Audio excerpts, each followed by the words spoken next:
right, there's two methods to multiplying polynomial expressions, and we're going to take a look at both cases involving the multiplication of a binomial times a binomial. So you have a FOIL.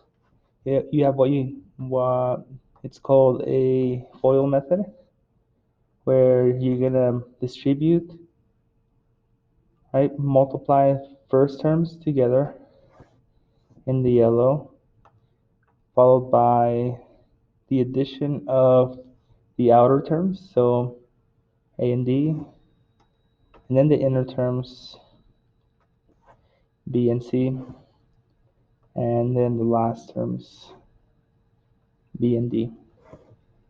So that gives you a multiplication between A and C plus a multiplication between A and D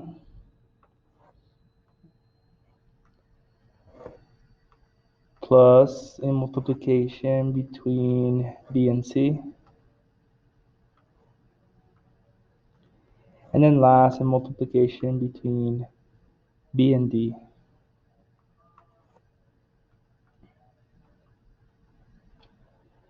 So these are just variables, and A through A, B, C, and D can represent any numbers, variables with exponents, and so on.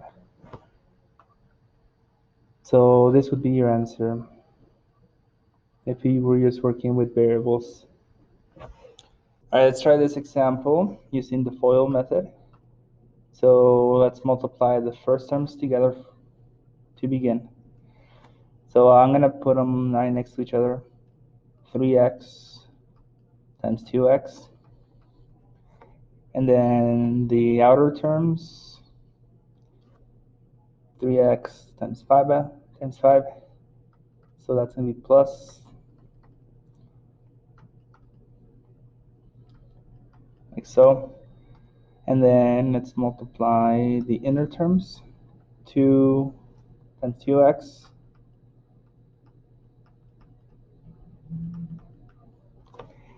And then the last terms, 2 and 5.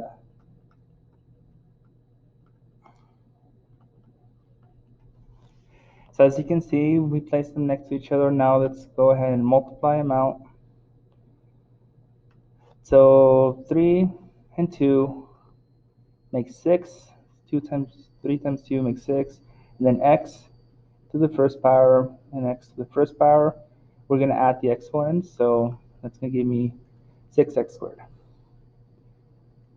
As you work through problems like this, it's going to become more apparent whenever you don't have an exponent. So if you don't have an exponent here for the variable, and it's implied that there's a 1 here. So you can add that 1 if it helps you out. All right, next, 3x times 5, we can do 3 and 5, make 15. And that x just attaches at the end. All right, next, the blues, 2 times 2 make 4. And the x's attach. And then last, 2 times 5 make 10. Now I'm not done yet because I can combine some like terms. So if I add both of these x's here, then my answer is going to be 6x squared plus the sum of these two, 15 and 4 makes 19x plus 10. So this would be my answer.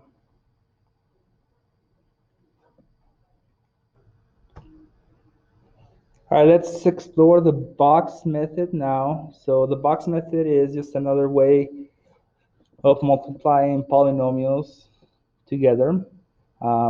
Just like the FOIL method.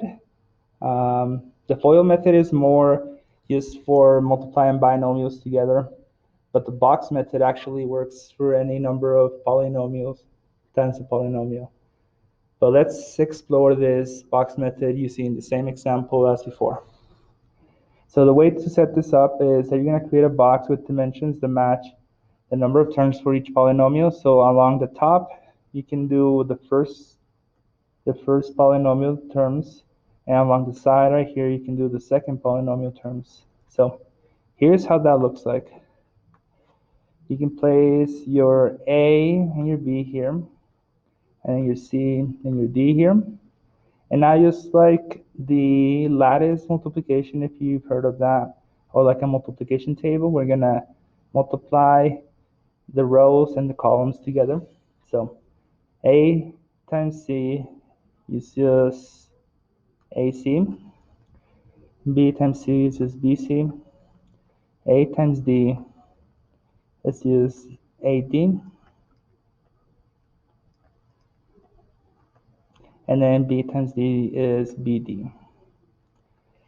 And sometimes when you multiply these out, you are going to have like terms, and you can see those like terms like to end up as a diagonal. So if check to see if you have like terms along the diagonal. So like this, in some examples that have numbers, this might be like terms maybe.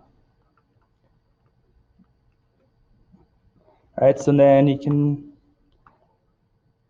now write out your answer as the sum of all these. So what I like to do is draw a circle here, and then this becomes a plus.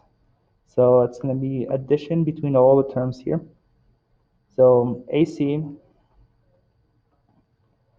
plus AD, and I'm just putting all this in alphabetical order, plus BC times BD. Normally you would want this all to be in standard form when you finish. So as you can see, we got the same answer with two different methods. All right, example 2.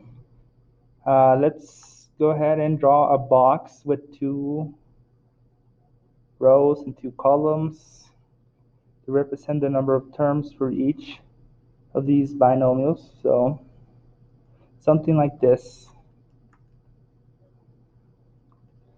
I don't like to add the positives here.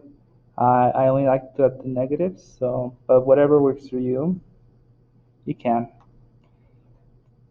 So up along the top, I'm going to have 4x squared, and then negative 4. And then along the bottom, I'll have 2x and 1. So now multiplying the rows and the columns together, I'm going to multiply 4 times 2, so that's going to give me 8. And then x squared times x to the 1 is going to give me x to the third. Now let's finish this one out first. 4x squared times 1 is just going to be the same, 4x squared. All right, next we have 2x to the first times negative 4.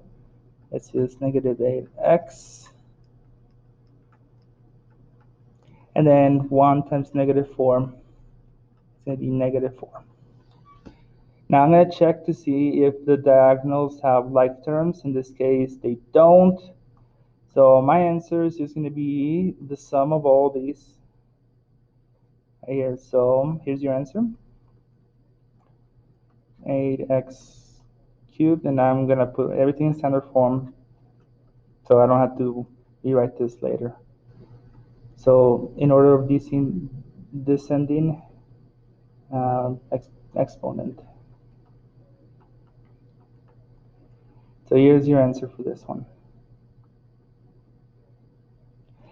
I really like the box method because when you have a lot bigger polynomials that you're multiplying together, then the box method really organizes all your terms nicely.